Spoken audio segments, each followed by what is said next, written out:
ಕನ್ನಡ 9ಗೆ ಸ್ವಾಗತ. ನಾನು ಸುಪ್ರೀತಾ ಅಶ್ವಥ್. ಈಗ ಹೆಡ್ಲೈನ್ಸ್.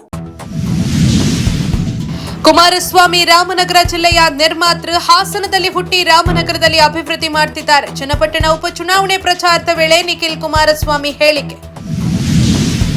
ವಕ್ಫ್ ನೋಟಿಸ್ ನೀಡಿರೋದೇ ರೈತನ ಆತ್ಮಹತ್ಯೆಗೆ ಕಾರಣ ಎಂದು ಸಂಸದ ತೇಜಸ್ವಿ ಸೂರ್ಯ ಟ್ವೀಟ್. ಸುಳ್ಳು ಸುದ್ದಿ ಹರಡಿದ ಆರೋಪ. ಸಂಸದ ತೇಜಸ್ವಿ ಸೂರ್ಯ ವಿರುದ್ಧ ದೂರು ದಾಖಲು. ಹಾಸನಾಂಬ ಉತ್ಸವದ ದರ್ಶನ ಟಿಕೆಟ್ ಹೆಸರಲ್ಲಿ ಹಗಲು ದರೋಡೆ. ಕಾಂಗ್ರೆಸ್ ಪ್ರಚಾರಕ್ಕಾಗಿ ಹಾಸನಾಂಬೆ ಜಾತ್ರಾ ಮಹೋತ್ಸವ ಬಳಕೆ. ಸುದ್ದಿಗೋಷ್ಠಿಯಲ್ಲಿ ಜಿ ದೇವರಾಜೇಗೌಡ ಆರೋಪ. ಕುಮಾರಸ್ವಾಮಿ ಹಾಸನದಲ್ಲಿ ಹುಟ್ಟಿ ರಾಮನಗರದಲ್ಲಿ ಬಂದು ಅಭಿವೃದ್ಧಿ ಮಾಡ್ತಿದ್ದಾರೆ ಅಂದ್ರೆ ಅದು ಭಗವಂತನ ಇಚ್ಛೆ. ಕುಮಾರಸ್ವಾಮಿ ರಾಮನಗರ ಜಿಲ್ಲೆಯ ನಿರ್ಮಾತೃ ಅಂತ ನಿಖಿಲ್ ಕುಮಾರಸ್ವಾಮಿ ಹೇಳಿದ್ರು. ಕುಮಾರಸ್ವಾಮಿ ಹಾಸನದಲ್ಲಿ ಹುಟ್ಟಿ ರಾಮನಗರದಲ್ಲಿ ಬಂದು ಅಭಿವೃದ್ಧಿ ಮಾಡ್ತಿದ್ದಾರೆ ಅಂದ್ರೆ ಅದು ಭಗವಂತನ ಇಚ್ಛೆ. ಕುಮಾರಸ್ವಾಮಿ ರಾಮನಗರ ಜಿಲ್ಲೆಯ ನಿರ್ಮಾತೃ ಅಂತ ನಿಖಿಲ್ ಕುಮಾರಸ್ವಾಮಿ ಹೇಳಿದ್ದಾರೆ. ಚನ್ನಪಟ್ಟಣ ಉಪಚುನಾವಣೆ ಹಿನ್ನೆಲೆ ಅಬ್ಬರದ ಪ್ರಚಾರ ಮಾಡ್ತಿರೋ ನಿಖಿಲ್ ಕುಮಾರಸ್ವಾಮಿ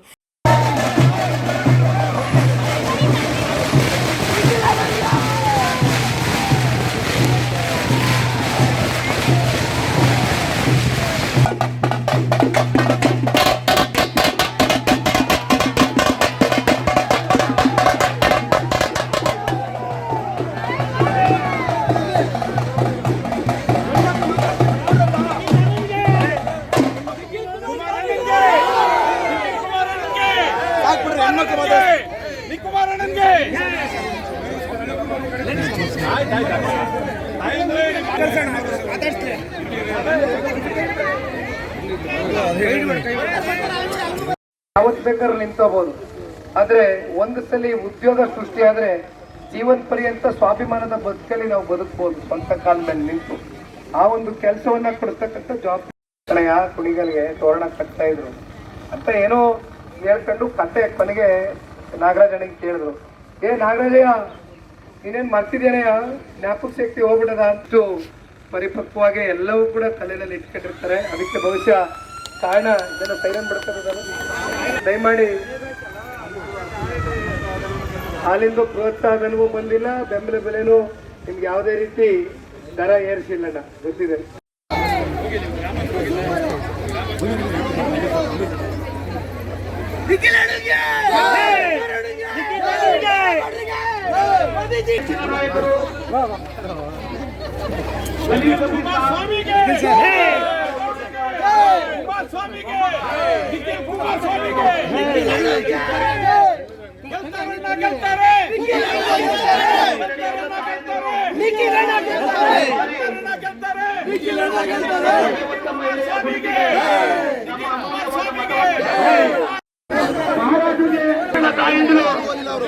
ಈ ಬಾರಿ 2 ಬಾರಿ ನಿಖಿಲ್ ಕುಮಾರಸ್ವಾಮಿ ಸೋತಿದ್ದಾರೆ. ಮಂಡ್ಯದಲ್ಲಿ ಸೋತಿದ್ದಾರೆ, ರಾಮನಗರದಲ್ಲಿ ಸೋತಿದ್ದಾರೆ. ಚನ್ನಪಟ್ಟಣದ ಜನ ಇವರು ಸ್ವಾಭಿಮಾನಿಗಳು, ಇವ್ರನ್ನ ಗೆಲ್ಸ್ಕೊಟ್ರೆ ಅನ್ನೋ ಕುಮಾರಣ್ಣವ್ರಿಗೂ ಕೂಡ ಇದೆ, ನಮ್ಗೆ ಕೊಟ್ಟಿದೆ, ಕುಮಾರಸ್ವಾಮಿ ಅವ್ರಿಗೂ ಕೂಡ ಕೊಟ್ಟಿದೆ. ನಾವು ಇಲ್ಲಿ ಗೆಲ್ಲಿಸಿಕೊಡುವ ಮುಖಾಂತರ ನಿಖಿಲ್ ಅವರು ರಾಜ್ಯ ಮಟ್ಟದ ರಾಷ್ಟ್ರ ಮಟ್ಟದ ನಾಯಕರಾಗಲು ಅಡಿಪಾಯವನ್ನ ಹಾಕಿಕೊಡಬೇಕೆಂದು ತಮ್ಮಲ್ಲಿ ಕಳಕಳಿಯ ಮನವಿಯನ್ನ ಮಾಡ್ತೀವಿ. ಚನ್ನಪಟ್ಟಣ ಸಂತೆ ಮೋಗನಹಳ್ಳಿಯಲ್ಲಿ ಪ್ರಚಾರದ ವೇಳೆ ಮಾತನಾಡಿ, ತಾಲೂಕಿನಾದ್ಯಂತ ನೀರಾವರಿ ಸೌಕರ್ಯ ಕಲ್ಪಿಸಬೇಕಾಗಿದ್ದು 18 ಕೋಟಿ ವೆಚ್ಚದಲ್ಲಿ ಅದನ್ನ ಈಗಾಗಲೇ ಹೆಚ್ಚಿಕೆ ಮಾಡಿದ್ದಾರೆ. ಕೋವಿಡ್ ಬಂದಾಗ ಯೋಗೇಶ್ವರ್ ಎಲ್ಲಿ ಹೋಗಿದ್ರು? ನಾವು ಹೊರಗಿನಿಂದ ಬಂದು ರಾಮನಗರ ಅಭಿವೃದ್ಧಿ ಮಾಡಬೇಕಾ? ಸ್ಥಳೀಯರಾಗಿ ಯಾಕೆ ಮಾಡಿಲ್ಲ? ಚುನಾವಣೆ ಬಂದಾಗ ಮಾತ್ರ ಹೊರಗಿನವರು ಅಂತ ಹೇಳ್ತಾರೆ. ನಮಗೆ ನನ್ನ ಕ್ಷೇತ್ರದ ಜೊತೆಗೆ ರಾಜ್ಯದ ಜನತೆಯ ಕಷ್ಟ ಸುಖ ಮುಖ್ಯ. ರಾಜ್ಯದಲ್ಲಿ ಸಂಕಷ್ಟದಲ್ಲಿರುವ ಜನರ ಬವಣೆ ನೀಗಬೇಕು. ಒಂದು ಅವಕಾಶ ಕೊಡಿ, ನಿಮ್ಮ ಹೃದಯದಲ್ಲಿ ಸ್ಥಾನ ಕೊಡಿ ಅಂತ ಮನವಿ ಮಾಡಿದ್ರು. ಸಂಪೂರ್ಣವಾಗಿ ಎಳೆ ಎಳೆಯಾಗಿ ತೆರೆದ ಪುಸ್ತಕದ ರೀತಿ ನಮ್ಮೆಲ್ಲರ ಮುಂದೆ ಬಿಚ್ಚಿಟ್ಟಿದ್ದಾರೆ. ಗ್ರಾಮದಲ್ಲಿ ಇರ್ತಕ್ಕಂಥ ದೇವಾಲಯದ ಬಳಿ ನಮ್ಮ ತಾಯಂದ್ರು ನಿಮ್ಮ ಪಾದಗಳಿಗೆ ಶಿರಸ ವಹಿಸಿ ನಮಸ್ಕಾರಗಳನ್ನ ಮಾಡ್ತೇನೆ. ತಾಯಿ, ಇಷ್ಟೊಂದು ಪ್ರೀತಿ ವಿಶ್ವಾಸದಿಂದ ತಮ್ಮ ಗ್ರಾಮಕ್ಕೆ ತಾವುಗಳು ಹಾಗೂ ತಮ್ಮ ಮನೆಯ ಮಕ್ಕಳು, ನನ್ನ ಅಕ್ಕ ತಂಗಿಯರು ಅತ್ಯಂತ ಪ್ರೀತಿಯಿಂದ ನನ್ನನ್ನ ಬರಮಾಡ್ಕೊಂಡಿದ್ದೀರಿ. ನಿಮಗೆ ಸದಾಕಾಲ ನಾನು ಚಿರುಣಿಯಾಗಿರ್ತೀನಿ ಅಂತಕ್ಕಂಥದ್ದನ್ನು ಹೇಳ್ತಾ, ರಾಮನಗರ ಜಿಲ್ಲೆ ಹಾಗೂ ಚನ್ನಪಟ್ಟಣ ತಾಲೂಕಿನ ಮತ್ತು ದೇವೇಗೌಡರು ಸಾಹೇಬ್ರ ನಂಟು ಈಗಿನಿಂದ ಅಲ್ಲ, ಕಳೆದ 40 ವರ್ಷದಿಂದ ಸುದೀರ್ಘವಾಗಿ ಸನ್ಮಾನ್ಯ ದೇವೇಗೌಡರು ಸಾಹೇಬರು ರಾಮನಗರ ಜಿಲ್ಲೆಗೆ ಪಾದಾರ್ಪಣೆಯನ್ನ ಏನ್ ಮಾಡಿದ್ರು, ಬಹುಶಃ ಊರಿನ ಗ್ರಾಮದ ಹಿರಿಯಕರು ಮಂಜಣ್ಣವರು ಮಾತಾಡ್ಬೇಕಾದ್ರೆ ಹೇಳ್ತಾ ಇದ್ರು, ಇವತ್ತು ಏನಾದ್ರೂ ಚನ್ನಪಟ್ಟಣ ತಾಲೂಕಿನಲ್ಲಿ ಅಲ್ಪ ಸ್ವಲ್ಪ ನೀರಾವರಿ ಅಂತಕ್ಕಂಥದಕ್ಕೆ ಒಂದು ಭದ್ರ ಬನಾದಿಯನ್ನ ಹಾಕಿ ಒಂದು ಅಡಿಪಾಯವನ್ನ ಹಾಕಿರ್ತಕ್ಕಂಥ ಪುಣ್ಯಾತ್ಮ ಯಾರಾದ್ರೂ ಇದ್ರೆ ಅದು ಈಗಲೂ ಈ ಬಾರಿ 2 ಬಾರಿ ನಿಖಿಲ್ ಕುಮಾರಸ್ವಾಮಿ ಸೋತಿದ್ದಾರೆ. ಮಂಡ್ಯದಲ್ಲಿ ಸೋತಿದ್ದಾರೆ, ರಾಮನಗರದಲ್ಲಿ ಸೋತಿದ್ದಾರೆ. ಚನ್ನಪಟ್ಟಣದ ಜನ ಸ್ವಾಭಿಮಾನಿಗಳು ಇವ್ರನ್ನ ಗೆಲ್ಸ್ಕೊಡ್ತಾರೆ ಅನ್ನೋ ಕುಮಾರಣ್ಣವ್ರಿಗೂ ಕೂಡ ಇದೆ, ನಮ್ಗೆ ಕೊಟ್ಟಿದೆ, ಕುಮಾರಸ್ವಾಮಿ ಅವ್ರಿಗೂ ಕೂಡ ಕೊಟ್ಟಿದೆ. ನಾವು ಇಲ್ಲಿ ಗೆಲ್ಲಿಸಿಕೊಡುವ ಮುಖಾಂತರ ನಿಖಿಲ್ ಅವರು ರಾಜ್ಯ ಮಟ್ಟದ ರಾಷ್ಟ್ರ ಮಟ್ಟದ ನಾಯಕರಾಗಲು ಅಡಿಪಾಯವನ್ನ ಹಾಕಿಕೊಡಬೇಕೆಂದು ತಮ್ಮಲ್ಲಿ ಕಳಕಳಿಯ ಮನವಿಯನ್ನ ಮಾಡ್ತೀವಿ. ಆಗಲೇ ಚುನಾವಣಾ ಪ್ರಚಾರದ ಪ್ರಕ್ರಿಯೆಗಳು ಪ್ರಾರಂಭ ಆಗಿ ಭಾಳ ದಿನಗಳಾಗಿದೆ. ಈ ಬಾರಿ ಚುನಾವಣಾ ಆಯೋಗ ಕೇವಲ 18 ದಿನಕ್ಕೆ ಸಮಯವನ್ನು ನಿಗದಿ ಮಾಡಿ ಚುನಾವಣೆಯ ಪ್ರಚಾರಕ್ಕೆ ಅವಕಾಶ ಕೊಟ್ಟಿದ್ದಾರೆ. ಕೊನೆಯ ಹಂತದ ಕಾಲಘಟ್ಟಕ್ಕೆ ಬಂದು ತಲುಪಿದ್ದೇವೆ. ಇನ್ನೇನು 2 ದಿನಗಳ ಕಾಲ ನಮಗೆ ಬಹಿರಂಗ ಪ್ರಚಾರ ಮಾಡ್ತಕ್ಕಂಥದ್ದಕ್ಕೆ ಅವಕಾಶ ಇದೆ. ಹಾಗಾಗಿ ಪ್ರತಿನಿತ್ಯ ನಾವು ಗ್ರಾಮಗಳಿಗೆ ಭೇಟಿ ಕೊಡ್ತಕ್ಕಂಥದ್ದು, ನಮ್ಮ ಅಭಿವೃದ್ಧಿಯನ್ನು ಜನಗಳಿಗೆ ಮತ್ತೊಮ್ಮೆ ಮನವರಿಕೆ ಮಾಡಿಕೊಡ್ತಕ್ಕಂಥದ್ದು ಒಬ್ಬ NDA ಅಭ್ಯರ್ಥಿಯಾಗಿ ನನ್ನ ಕರ್ತವ್ಯವನ್ನು ನಾನು ಮಾಡ್ತಾ ಇದ್ದೇನೆ.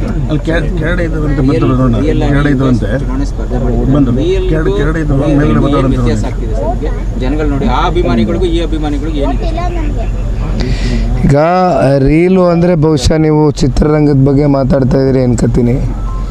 ಚಿತ್ರದ ನಟನಾಗಿ ನನಗೆ ಕನ್ನಡ ಚಿತ್ರರಂಗದ ಅಭಿಮಾನಿಗಳು ಸಾಕಷ್ಟು ಗೌರವ ಕೊಟ್ಟಿದ್ದಾರೆ, ಪ್ರೀತಿ ಕೊಟ್ಟಿದ್ದಾರೆ, ಪ್ರೋತ್ಸಾಹ ನೀಡಿದ್ದಾರೆ.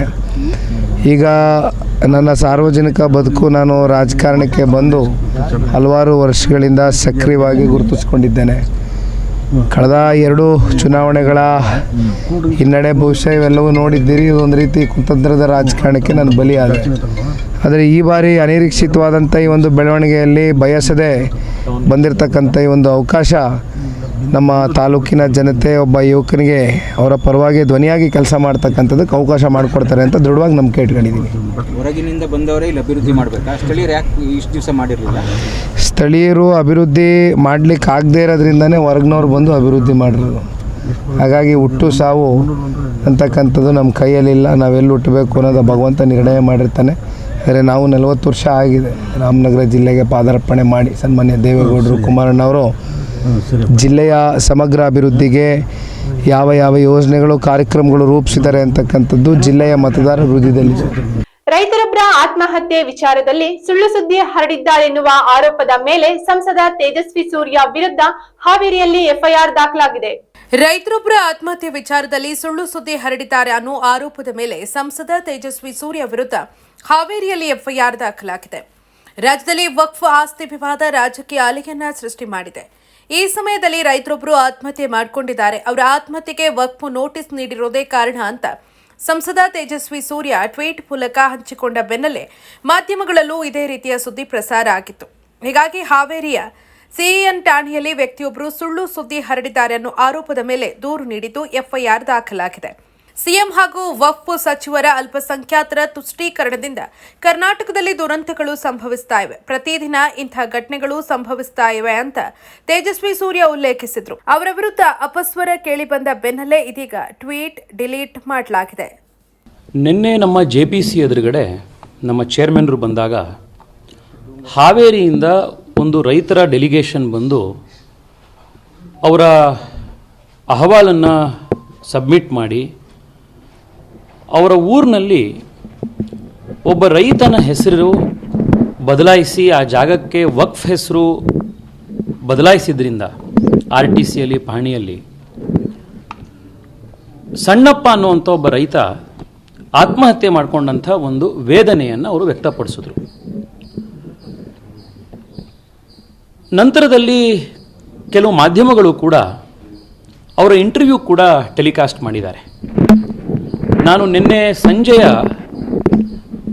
ಪಬ್ಲಿಕ್ ಟಿವಿಯ ರಂಗಣ್ಣ ಅವರ ಕಾರ್ಯಕ್ರಮವನ್ನು ಕೂಡ ನೋಡಿದೆ.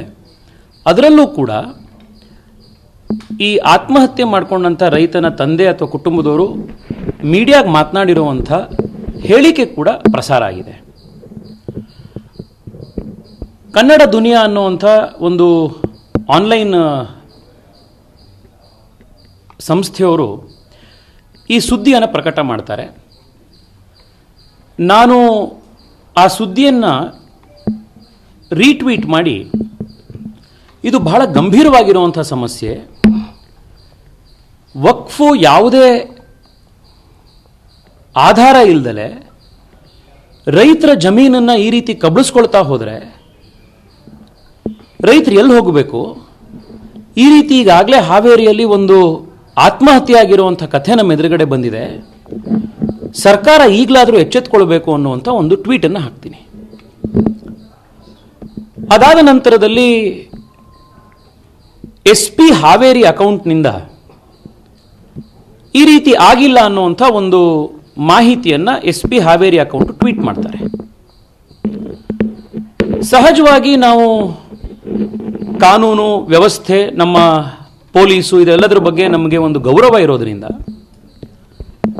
ಈ ಮಾಹಿತಿ ನಿಜ ಇರ್ಬೋದು ಅಂತ ಅಂದ್ಕೊಂಡು ನಾನು ಮೇಲ್ಗಡೆ ಮಾಡಿದಂಥ ಟ್ವೀಟನ್ನು ತೆಗೆದು, ಬಹುಶಃ ಈ ನ್ಯೂಸ್ ವೆಬ್ಸೈಟ್ ಅವರು ವೆರಿಫೈ ಮಾಡಿ ಹಾಕಬೇಕಿತ್ತೇನೋ, ನಾನು ನನ್ನ ಟ್ವೀಟು ಈ ನ್ಯೂಸ್ನ ವೆಬ್ಸೈಟ್ನ ಆಧಾರದ ಮೇಲೆ ಮಾಡಿದ್ದೆ ಅಂತ ಬರೀತೀನಿ.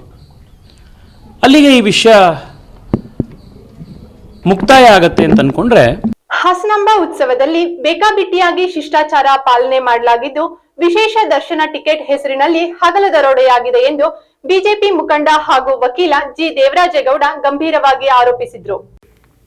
ಹಾಸನ ಉತ್ಸವದಲ್ಲಿ ಬೇಕಾಬಿಟ್ಟಿಯಾಗಿ ಶಿಷ್ಟಾಚಾರ ಪಾಲನೆ ಮಾಡಲಾಗಿದ್ದು, ವಿಶೇಷ ದರ್ಶನ ಟಿಕೆಟ್ ಹೆಸರಲ್ಲಿ ಹಗಲು ದರೋಡೆಯಾಗಿದೆ ಅಂತ ಬಿಜೆಪಿ ಮುಖಂಡ ಹಾಗೂ ವಕೀಲ ಜಿ ದೇವರಾಜೇಗೌಡ ಗಂಭೀರವಾಗಿ ಆರೋಪಿಸಿದ್ದಾರೆ. ಹಾಸನದಲ್ಲಿಂದು ಸುದ್ದಿಗೋಷ್ಠಿಯನ್ನು ಉದ್ದೇಶಿಸಿ ಮಾತನಾಡಿದ ಅವರು, ಹಾಸನದಲ್ಲಿ ಅಧಿಕಾರಿಗಳ ದೌರ್ಜನ್ಯ, ಅಟ್ಟಹಾಸ ಹೇಗೆ ನಡೀತಾ ಇದೆ ಅನ್ನೋದಕ್ಕೆ ಹಾಸನಾಂಬೆ ಜಾತ್ರಾ ಮಹೋತ್ಸವವನ್ನೇ ಪ್ರಮುಖವಾಗಿ ತೆಗೆದುಕೊಳ್ಳಬಹುದು. ಈ ಬಾರಿ ಹಾಸನಾಂಬೆ ಉತ್ಸವಕ್ಕೆ ಅಂತ 2 ಲಕ್ಷ ಅದಕ್ಕಿಂತ ಹೆಚ್ಚು ಪಾಸ್ ಹಂಚಿಕೆ ಮಾಡುವ ಮೂಲಕ ವಿವಿಐಪಿ ವ್ಯವಸ್ಥೆಯನ್ನ ದುರುಪಯೋಗಪಡಿಸಿಕೊಳ್ಳಲಾಗಿದೆ. ಕೆಲ ಕಳ್ಳಕಾಕರು, ನಕಲಿ ಅಧಿಕಾರಿಗಳನ್ನ ಕರೆತಂದು ಸನ್ಮಾನ ಮಾಡಿ ಕಳುಹಿಸಲಾಗಿದೆ. ಹಾಸನಾಂಬೆ ಬಾಗಿಲು ತೆಗೆಯುವಾಗ ಇದ್ದ ಸಚಿವರು ಬಾಗಿಲು ಹಾಕುವಾಗ ಕಣ್ಮರೆಯಾದರು. ಕಾಂಗ್ರೆಸ್ ಪ್ರಚಾರಕ್ಕಾಗಿ ಹಾಸನಾಂಬೆ ಜಾತ್ರಾ ಮಹೋತ್ಸವವನ್ನು ಬಳಸಿಕೊಳ್ಳಲಾಗಿರೋದ್ರಿಂದ ನೈತಿಕ ಹೊಣೆ ಹೊತ್ತು ಸಚಿವರು ಹಾಸನ ಜಿಲ್ಲೆಯಿಂದ ನಿರ್ಗಮಿಸಬೇಕು. ಹಾಸನದ ಗಡಿ ದಾಟಿ ಬರಕೂಡದು, ಬಂದ್ರೆ ನಾವು ಕಪ್ಪು ಮಸಿ ಬಳಿಯುವ ಹೋರಾಟ ಮಾಡಬೇಕಾಗತ್ತೆ ಅಂತ ಎಚ್ಚರಿಸಿದ್ರು. ನಾನು ಏನು ಆಗ್ರಹ ಮಾಡ್ತೀನಿ ಅಂತ ಅಂದ್ರೆ, ಇದು ನ್ಯಾಯಾಂಗ ತನಿಖೆ ಆಗಲೇಬೇಕಿದು. ಸಂಪೂರ್ಣವಾಗಿ ಏನು ಇದಿದೆ IP ಮತ್ತೆ ದೇವಸ್ಥಾನದಲ್ಲಿರುವಂತಹ CC ಕ್ಯಾಮೆರಾ ಫುಟೇಜ್ ಅನ್ನ ಪರಿಶೀಲನೆ ಮಾಡಿ. ಅಲ್ಲಿ ಪಬ್ಲಿಕ್ ಅಲ್ಲಿ ನಾವು ಕೂಡ RTL ಆಗ್ತದೆ, ನಾನು ತಗೋತೀನಿ. ನನಗೆ ಎಷ್ಟು ಜನ ಕಳ್ಳರು ಬಂದವ್ರೆ, ಎಷ್ಟು ಜನ ಕೊಲೆಗಾರರು ಬಂದವ್ರೆ ಅದರಲ್ಲಿ, ಆ ಕೇಸಲ್ಲಿ ನಮ್ಮದಿದೆ, ನಾವು ನೋಡಿದೀವಿ ಯಾರು ಅಂತ ಹೇಳಿ, ಎಷ್ಟು ಜನ ಯಾವ್ಯಾವ ವ್ಯವಸ್ಥೆಯಲ್ಲಿ ಬಂದಿದ್ದಾರೆ ಅಂತಂತೇಳಿ ಪ್ರತ್ಯಕ್ಷ ಸಾಕ್ಷಿ ಇಲ್ಲೇ ಇದಾವೆ ಇಲ್ಲಿ. ಇದೆಲ್ಲ ಒಂದು ಕಡೆ ಕಾಂಗ್ರೆಸ್ ಪಕ್ಷದ ಚುನಾವಣೆ ಪ್ರಚಾರಕ್ಕಾಗಿ ಆತ್ಮದೇವಿಯನ್ನು ಬಳಸ್ಕೊಂಡಿದ್ದಾರೆ. ಸೊ ಹಾಗಾಗಿ ನನ್ನ ಆಗ್ರಹ ಏನು ಅಂತಂದ್ರೆ, ಕೂಡಲೇ ಜಿಲ್ಲಾ ಸಚಿವರು ನೈತಿಕ ಹೊಣೆ ಹೊತ್ತು ಈ ಜಿಲ್ಲೆಯಿಂದ ನಿರ್ಗಮಿಸಬೇಕು. ಇದುವರೆಗೂ ರಾಜಣ್ಣವರು ವಿರುದ್ಧ ತಿರುಗಿದ್ದಿಲ್ಲ. ಅಲ್ಲಿ ರಾಜಣ್ಣವರು ನಿಮ್ ಕುತಂತ್ರ ಏನು ಅಂತ ಎಲ್ಲ ಗೊತ್ತು, ನನಗೆ ನೀವು ಏನೇನು ಮಾಡ್ತಾ ಇದೀರಿ ಅಂತೆಲ್ಲ ಗೊತ್ತು, ನಿಮ್ ಕೆಲಸಗಳು ಏನಂತ ಗೊತ್ತು. ನಿಮ್ಮ ಹಣೆ ಬರೋಣ ಇದೇ ಶಿವಲಿಂಗೇಗೌಡ ಬಾಯ್ಬಿಟ್ಟು ಹೇಳಿ ಆಗಿದೆ. ಅಲ್ಲಿ ಯಾರೋ ನೆನ್ನೆ ಒಬ್ಬ ಒಂದು ಕಾಮೆಂಟ್ ಮಾಡಿದ್ದಾನೆ ಫೇಸ್ಬುಕ್ ಅಲ್ಲಿ, ಇತಿಹಾಸದಲ್ಲಿ ಕಾಂಗ್ರೆಸ್ ಗೆಲ್ಲಕ್ಕಾಗಿದ್ದಿಲ್ಲ, ಮುಂದೂ ಗೆಲ್ಲಕ್ಕಾಗಿದ್ದಿಲ್ಲ. ಅಲ್ಲಿ ರಾಜಣ್ಣವರ ತಂತ್ರಗಾರಿಕೆಯಿಂದ ಇವತ್ತು ಕಾಂಗ್ರೆಸ್ MP ಗೆದ್ದಿದ್ದೀವಿ ಅಂತೇಳಿ. ತಂತ್ರಗಾರಿಕೆ ಅಂತ ಈ ದೇಶಕ್ಕೆ ಗೊತ್ತಾಗೈತಿ ಇವಾಗ, ತಂತ್ರಗಾರಿಕೆ ಏನು ಅಂತೇಳಿ. ಸೊ ಈ ತಂತ್ರಗಾರಿಕೆಯನ್ನು ನೀವಲ್ಲಿ ದಯಮಾಡಿ ನೀವು ತುಮಕೂರಿನಲ್ಲಿ ಮಡಿಕಳಿ, ದಯವಿಟ್ಟು ಹಾಸನ ಬಾರ್ಡರ್ನಲ್ಲಿ ದಾಟಿಗಡಿ ಬರಬೇಡಿ. ನೀವು ಬಂದ್ರೆ ನಾವು ಚುನಾವಣೆ ಮುಗಿಸ್ಕೊಂಡು ಉಗ್ರ ಹೋರಾಟ ಮಾಡ್ಬೇಕಾಗ್ತದೆ. ಅಲ್ಲಿ ಕಪ್ಪು ಬಸಿ ಬಳಿಯುವಂತ ಕೆಲಸವನ್ನ ನಾವು ಕೈ ಹಾಕ್ಬೇಕಾಗ್ತದೆ. ಆ ಒಂದು ಕೃತ್ಯಕ್ಕೆ ನೀವು ಅವಕಾಶ ಮಾಡಿಕೊಡ್ಬೇಡಿ ಅಂತ ಹೇಳ್ತಾ, ಕೂಡಲೇ ಈ ನೈತಿಕ ಹೊಣೆ ಹೊತ್ತು ಜಿಲ್ಲಾ ಸಚಿವರು ರಾಜೀನಾಮೆಯನ್ನು ಕೊಡಬೇಕು ಮತ್ತೆ ಈ ಜಿಲ್ಲೆ ನಿರ್ಗಮಿಸಬೇಕಂತ ನಾನು ಒಂದು ಆಗ್ರಹವನ್ನು ಮಾಡ್ತಾ ಇದ್ದೀನಿ. ನಾನು ಈಗ ಚಿಕ್ಕದೊಂದು ವಿರಾಮ.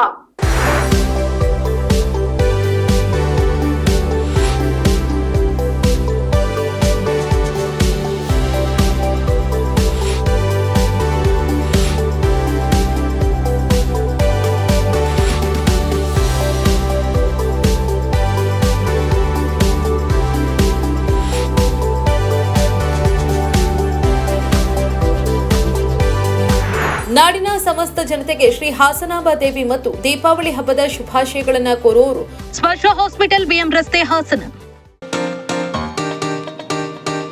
ಕಡಿಮೆ ವೆಚ್ಚದಲ್ಲಿ ಫ್ಯಾಮಿಲಿ ಜೊತೆ ಸಿಂಗಾಪುರ್ ಮಲೇಷಿಯಾ ಟ್ರಿಪ್ ಹೋಗಬೇಕು ಅಂತ ಅನ್ಕೊಂಡಿದ್ದೀರಾ?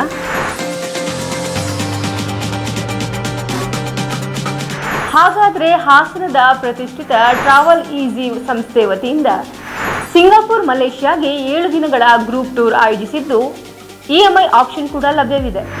ಈ ಟೂರ್ನಲ್ಲಿ 4 ಸ್ಟಾರ್ ಹೋಟೆಲ್, ಊಟದ ವ್ಯವಸ್ಥೆ ಹಾಗೂ ಅನುಭವಿ ಗೈಡ್ ನಿಮ್ಮ ಜೊತೆ ಇರ್ತಾರೆ. ಹಾಗೂ ಇತರ ಚಟುವಟಿಕೆಗಳಿಂದ ಕೂಡಿದ ಟ್ರಿಪ್ ಇದಾಗಿದೆ. ಸಿಂಗಾಪುರ ಮಲೇಷ್ಯಾದಲ್ಲಿ ನೀವು city tour of Singapore, Gardens by the Bay, SEA Aquarium, Wings of Time, Marina Bay Sands, Sentosa Island, Universal Studios, Putrajaya tour, full day Genting Highlands with one-way cable car, city tour of Kuala Lumpur with KL Tower, ಹಾಗೂ ಬಾತು caves, ಹೀಗೆ ಇನ್ನೂ ಹೆಚ್ಚಿನ ಪ್ರವಾಸಿ ತಾಣಗಳನ್ನು ಭೇಟಿ ಮಾಡಬಹುದು. ಪ್ರವಾಸಿ ವೆಚ್ಚ ಹಾಗೂ ಇತರ ಮಾಹಿತಿಗಾಗಿ ಹಿಂದೆ ಕರೆ ಮಾಡಿ 9591027265.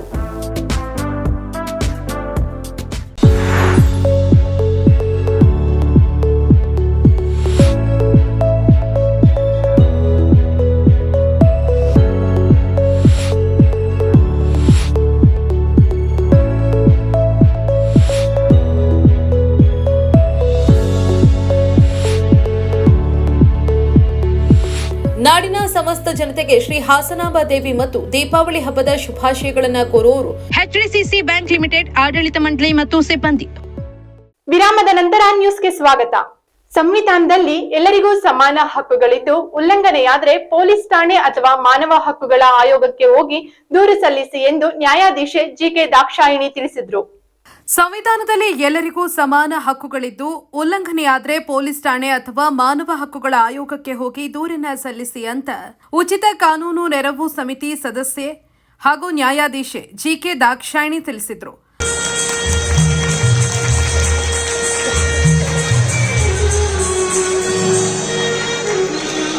ಹಾಸನದಲ್ಲಿನ ಹಾಸನಾಂಬ ಕಲಾಕ್ಷೇತ್ರದಲ್ಲಿ ಹಮ್ಮಿಕೊಳ್ಳಲಾಗಿದ್ದ ಮಾನವ ಹಕ್ಕುಗಳ ಒಕ್ಕೂಟದ ವಾರ್ಷಿಕೋತ್ಸವ, ಮಾನವ ಹಕ್ಕುಗಳ ಬಗ್ಗೆ ಅರಿವು ಮೂಡಿಸುವ ಕಾರ್ಯಕ್ರಮ ಹಾಗೂ ಪದಾಧಿಕಾರಿಗಳಿಗೆ ID ಕಾರ್ಡ್ ವಿತರಣೆ ಮತ್ತು ವಿದ್ಯಾರ್ಥಿಗಳಿಗೆ ಪ್ರತಿಭಾ ಪುರಸ್ಕಾರ ಸಮಾರಂಭವನ್ನು ಉದ್ಘಾಟಿಸಿ ಮಾತನಾಡಿದ ಅವರು, ಯಾರೂ ಕೂಡ ಕಾನೂನನ್ನು ಕೈಗೆತ್ತಿಕೊಳ್ಳಬಾರದು. ನಿಮ್ಮ ಸ್ವಾತಂತ್ರ್ಯವನ್ನು ಪಡೆಯುವ ಹಕ್ಕು ನಿಮಗಿದೆ. ಹಕ್ಕು ಉಲ್ಲಂಘನೆ ಆಗಿದ್ದಾಗ ಆ ವ್ಯಕ್ತಿಯು ಪರಿಹಾರ ಕೊಡಬೇಕು ಅನ್ನೋದು, ಸಲಹೆ ಕೊಡೋದು ಸರ್ಕಾರದ ಕೆಲಸ ಅಂತ ಕಿವಿ ಮಾತು ಹೇಳಿದರು. ಮಾನವ ಹಕ್ಕುಗಳ ಆಯೋಗಕ್ಕೆ ನೀವು ಒಂದು ದೂರನ್ನು ಕೊಡಬೇಕಾಗುತ್ತೆ. ಈಗ ನೀವು ಡೈರೆಕ್ಟಿಗೆ ಹೋಗ್ಲಿಕ್ಕೆ ಆಗೋದಿಲ್ಲ, ನೀವು ಆನ್ಲೈನಲ್ಲೂ ಕೊಡ್ಬೋದು. ಮತ್ತು ಈ ರೀತಿ ಒಂದು ಸಂಚಾಲಕರು ಸಾಕಷ್ಟು ಒಂದು ಮಾನವ ಹಕ್ಕುಗಳ ಒಕ್ಕೂಟ ಅಂತ ರಚನೆ ಮಾಡಿಕೊಂಡು ತುಂಬ ವ್ಯಕ್ತಿಗಳು ಇದರಲ್ಲಿ ವರ್ಕ್ ಮಾಡ್ತಾ ಇದ್ದಾರೆ. ನೀವು ಅವರನ್ನ ಅಪ್ರೋಚ್ ಮಾಡ್ಬೋದು. ಸಾಕಷ್ಟು ಸಂಚಾಲಕರಿದ್ದಾರೆ, ಅವರನ್ನ ಅಪ್ರೋಚ್ ಮಾಡಿದ್ರೆ ಅವರು ತಮ್ಮಲ್ಲೇ ಅದೊಂದು ತಗೊಂಡು ತಮಗೆ ಸೊಲ್ಯೂಷನ್ ಕೊಡಲಿಕ್ಕೆ ಹೋರಾಟ ಮಾಡ್ತಾರೆ.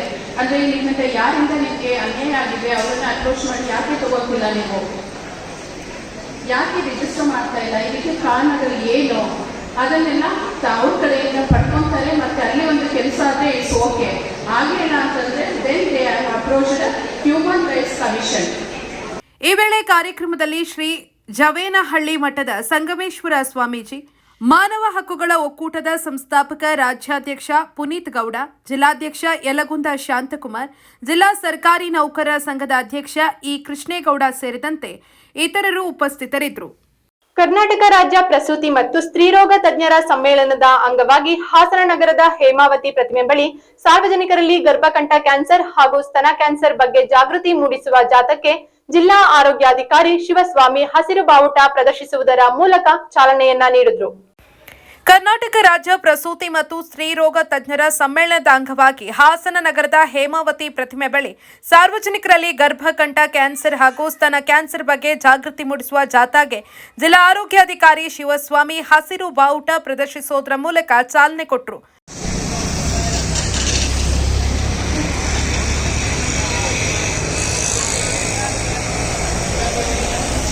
ಬೆಲ್ಲ ಬನ್ನಿ, ಅಷ್ಟು ಚೋರ ಬರ್ತಿದ್ರು. ಹೌದಾ?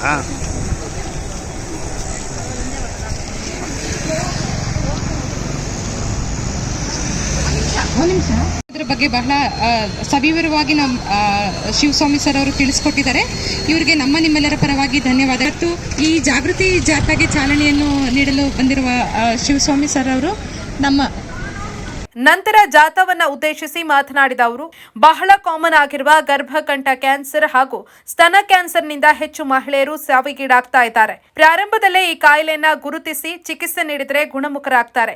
ಜೊತೆಗೆ ಆಗುವ ಸಾವು ನೋವನ್ನ ತಪ್ಪಿಸಬಹುದು. ಈ ಬಗ್ಗೆ ಇನ್ನೂ ಅನೇಕರಲ್ಲಿ ತಿಳುವಳಿಕೆ ಇರೋದಿಲ್ಲ. ಈ ನಿಟ್ಟಿನಲ್ಲಿ ಈ ಬಗ್ಗೆ ಜಾಥಾದ ಮೂಲಕ ಜಾಗೃತಿ ಮೂಡಿಸಲಾಗ್ತಾ ಇದೆ ಎಂದರು. ರಾಜ್ಯ ಪ್ರಸೂತಿ ಮತ್ತು ಸ್ತ್ರೀ ರೋಗ ತಜ್ಞರ ಮಹಾ ಸಮ್ಮೇಳನದ ಒಂದು ಪೂರ್ವಭಾವಿಯಾಗಿ ನಮ್ಮಲ್ಲಿ ಈಗ ಬಹಳ ಕಾಮನ್ ಆಗಿರ್ತಕ್ಕಂಥ ಗರ್ಭಕೋಶದ ಕ್ಯಾನ್ಸರ್, ಅಂದರೆ ಗರ್ಭಕೋಶದ ಕೊರಳಿನ ಸರ್ವೈಕಲ್ ಕ್ಯಾನ್ಸರ್ ಅಂತ ಹೇಳ್ತೀವಿ, ಹಾಗೂ ಸ್ತನ ಕ್ಯಾನ್ಸರ್ನಿಂದ ನಮ್ಮಲ್ಲಿ ಹೆಚ್ಚು ಮಹಿಳೆಯರು ಸಾವಿಗೀಡಾಗ್ತಾ ಇದ್ದಾರೆ. ಇದನ್ನು ಒಂದು ಅರ್ಲಿಯಾಗಿ ಗುರುತಿಸಿ ಚಿಕಿತ್ಸೆಯನ್ನು ನೀಡಿದರೆ ಅವರು ಗುಣಮುಖರಾಗ್ತಾರೆ ಹಾಗೂ ಸಾವು ನೋವನ್ನು ತಪ್ಪಿಸಬಹುದು. ಮಹಿಳಾ ಮತ್ತು ಮಕ್ಕಳ ಕಲ್ಯಾಣ ಇಲಾಖೆ ಉಪನಿರ್ದೇಶಕ ಧರಣಿಕುಮಾರ್ ಮಾತನಾಡಿ, ಗರ್ಭಕಂಠದ ಕ್ಯಾನ್ಸರ್ ತಡೆಗಟ್ಟಲು ಪ್ರಾಥಮಿಕವಾಗಿ HPV ಸೋಂಕಿನಿಂದ ಉಂಟಾಗುತ್ತೆ. ಈ ಸೋಂಕು ಸಾಮಾನ್ಯವಾಗಿದ್ದು ಜೀವಿತಾವಧಿಯಲ್ಲಿ ಪ್ರತಿಯೊಬ್ಬರು HPV ಸೋಂಕಿಗೆ ಒಳಗಾಗ್ತಾರೆ. ಏನು ಬ್ರೆಸ್ಟ್ ಕ್ಯಾನ್ಸರ್ ಇರ್ಬೋದು ಮತ್ತು ಗರ್ಭಕೋಶದ ಕ್ಯಾನ್ಸರ್ ಬಗ್ಗೆ ಏನು ಜಾಗೃತಿ ಕಾರ್ಯಕ್ರಮ ಮಾಡ್ತಾ ಇದೆ. ಈ ಒಂದು ಜಾಗೃತಿ ಕಾರ್ಯಕ್ರಮದಲ್ಲಿ ಹೆಚ್ಚಾಗಿ ನಮ್ಮ ಆಶಾ ಕಾರ್ಯಕರ್ತರು ಮತ್ತು ಅಂಗನವಾಡಿ ಕಾರ್ಯಕರ್ತರು ಸಮಾಜದ ಎರಡು ಕಣ್ಣು ಅಂತ ಹೇಳ್ಬೋದು. ಯಾಕೆ ಅಂತಂದರೆ ಯಾವುದೇ ಒಂದು ವಿಚಾರನೂ ಕೂಡ ತಳಮಟ್ಟಕ್ಕೆ ತಲುಪಿಸೋವಂಥ ಒಂದು ಕೆಲಸ ಮಾಡ್ತಾ ಇದ್ದಾರೆ. ಸೊ ಅದೇ ರೀತಿ ಎಲ್ಲ ಒಂದು ವಿಚಾರಗಳನ್ನು ಕೂಡ ಅವರು ತಿಳ್ಕೊಂಡು ಅದನ್ನು ಸಮಾಜ ತಳಮಟ್ಟಕ್ಕೆ ಅವರು ಮುಟ್ಟಿಸೋದ್ರ ಮುಖಾಂತರ ಪ್ರತಿಯೊಂದು ಕಾಯಿಲೆಗಳಿಗೂ ಆಗಲಿ ಮತ್ತು ಏನೊಂದು ಸಮಸ್ಯೆಗಳಿಗೆ ಪರಿಹಾರ ಒದಗಿಸೋ ನಿಟ್ಟಿನಲ್ಲಿ ಒಂದು ಜಾಥಾ ಕಾರ್ಯಕ್ರಮ ಮಾಡಿದ್ದಾರೆ. ಈ ಒಂದು ಜಾಥಾ ಕಾರ್ಯಕ್ರಮ ಯಶಸ್ವಿಯಾಗಲಿ ಅಂತ ಹೇಳ್ತಾರೆ. ಜಾಥಾದಲ್ಲಿ ವೈದ್ಯರಾದ ಕಿರಣ, ಆಶಾ ಕಾರ್ಯಕರ್ತೆಯರು ಹಾಗೂ ವಿದ್ಯಾರ್ಥಿಗಳು ಸೇರಿದಂತೆ ಇತರರು ಉಪಸ್ಥಿತರಿದ್ದರು. ಹಾಸನಾಂಬ ಕಲಾಕ್ಷೇತ್ರದಲ್ಲಿ ನವೆಂಬರ್ 10ರಂದು ಅದ್ದೂರಿ ಕನ್ನಡ ರಾಜ್ಯೋತ್ಸವ ಮತ್ತು ರಾಜ್ಯ ಮಟ್ಟದ ದೇಹದಾಢ್ಯ ಸ್ಪರ್ಧೆ ಕಾರ್ಯಕ್ರಮವನ್ನ ಹಮ್ಮಿಕೊಳ್ಳಲಾಗಿದೆ ಎಂದು ರಾಜಣ್ಣ ಫಿಟ್ನೆಸ್ನ ಆನಂದ್ ತಿಳಿಸಿದ್ರು. ಹಾಸನಾಂಬ ಕಲಾಕ್ಷೇತ್ರದಲ್ಲಿ ನವೆಂಬರ್ 10ರಂದು ಅದ್ದೂರಿ ಕನ್ನಡ ರಾಜ್ಯೋತ್ಸವ ಮತ್ತು ರಾಜ್ಯ ಮಟ್ಟದ ದೇಹದಾಢ್ಯ ಸ್ಪರ್ಧೆ ಕಾರ್ಯಕ್ರಮವನ್ನು ಹಮ್ಮಿಕೊಳ್ಳಲಾಗಿದೆ ಅಂತ ರಾಜಣ್ಣ ಫಿಟ್ನೆಸ್ನ ಆನಂದ್ ತಿಳಿಸಿದ್ದಾರೆ. ಹಾಸನದಲ್ಲಿಂದು ಸುದ್ದಿಗೋಷ್ಠಿಯನ್ನು ಉದ್ದೇಶಿಸಿ ಮಾತನಾಡಿದ ಅವರು, ರಾಜ್ಯ ಮಟ್ಟದ ದೇಹದಾಢ್ಯ ಸ್ಪರ್ಧೆ ಆಗಿರೋದ್ರಿಂದ ಕರ್ನಾಟಕದ ಎಲ್ಲಾ ಜಿಲ್ಲೆಗಳಿಂದ ಒಟ್ಟು 200ರಿಂದ 250 ಜನ ಸ್ಪರ್ಧಾಳುಗಳು ಭಾಗವಹಿಸುವ ನಿರೀಕ್ಷೆ ಇದೆ. ಪಾಲ್ಗೊಂಡವರಿಗೆ ವಿಶೇಷವಾಗಿ ಬಹುಮಾನ ಕೊಡಲಾಗುವುದು.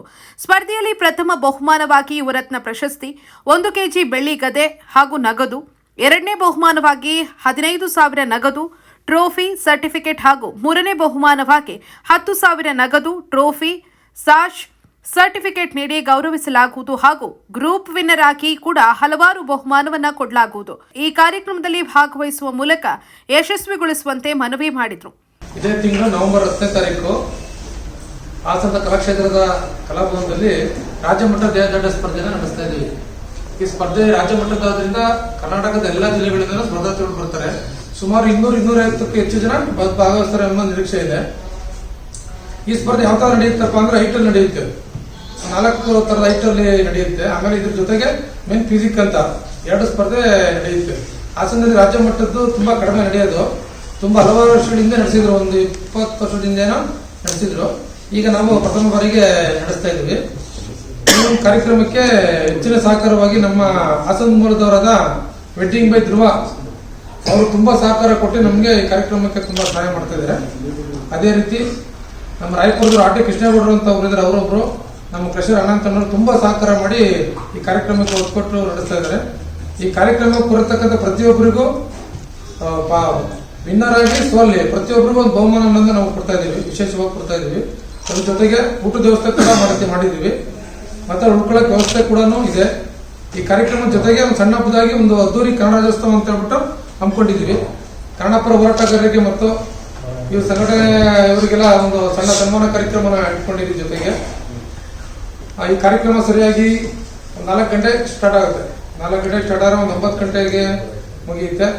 ಅದರಿಂದ ಹಾಸನ ಜನತೆ ಪ್ರತಿಯೊಬ್ಬರು ಈ ಕಾರ್ಯಕ್ರಮಕ್ಕೆ ಬಂದು ಭಾಗವಹಿಸಿ ಈ ಕಾರ್ಯಕ್ರಮ ಯಶಸ್ವಿಪಡಿಸಬೇಕಾಗಿ ಕೇಳ್ಕೊಳ್ತೀವಿ. ಪ್ರೈಸ್ ಪ್ರಥಮ ಬಹುಮಾನಕ್ಕೆ ಒಂದು 3 ಕೆಜಿ 1 ಕೆಜಿ ಅಷ್ಟು ಬೆಳ್ಳಿ ರವೆ ಕೊಡ್ತಾ ಇದೀವಿ. ಕ್ಯಾಶ್ ಪ್ರೈಸ್, ಸೆಕೆಂಡ್ ಪ್ರೈಸ್ಗೆ 50,000, 30,000, 20,000 ಈ ತರ ಎಲ್ಲ. ಮಾಧ್ಯಮಗೋಷ್ಠಿಯಲ್ಲಿ ಸಂಸದ ಶ್ರೇಯಸ್ ಎಂ ಪಟೇಲ್, ಜಿಲ್ಲಾ ಮಾಧ್ಯಮ ವಕ್ತಾರ ಸ್ವರೂಪ್, ಶಿವಕುಮಾರ್ ಇತರರು ಉಪಸ್ಥಿತರಿದ್ದರು. ಈಗ ಮತ್ತೊಮ್ಮೆ ಹೆಡ್ಲೈನ್ಸ್. ಕುಮಾರಸ್ವಾಮಿ ರಾಮನಗರ ಜಿಲ್ಲೆಯ ನಿರ್ಮಾತೃ, ಹಾಸನದಲ್ಲಿ ಹುಟ್ಟಿ ರಾಮನಗರದಲ್ಲಿ ಅಭಿವೃದ್ಧಿ ಮಾಡುತ್ತಿದ್ದಾರೆ. ಚನ್ನಪಟ್ಟಣ ಉಪಚುನಾವಣೆ ಪ್ರಚಾರದ ವೇಳೆ ನಿಖಿಲ್ ಕುಮಾರಸ್ವಾಮಿ ಹೇಳಿಕೆ. ವಕ್ಫ್ ನೋಟಿಸ್ ನೀಡಿರೋದೇ ರೈತನ ಆತ್ಮಹತ್ಯೆಗೆ ಕಾರಣ ಎಂದು ಸಂಸದ ತೇಜಸ್ವಿ ಸೂರ್ಯ ಟ್ವೀಟ್. ಸುಳ್ಳು ಸುದ್ದಿ ಹರಡಿದ ಆರೋಪ, ಸಂಸದ ತೇಜಸ್ವಿ ಸೂರ್ಯ ವಿರುದ್ಧ ದೂರು ದಾಖಲು.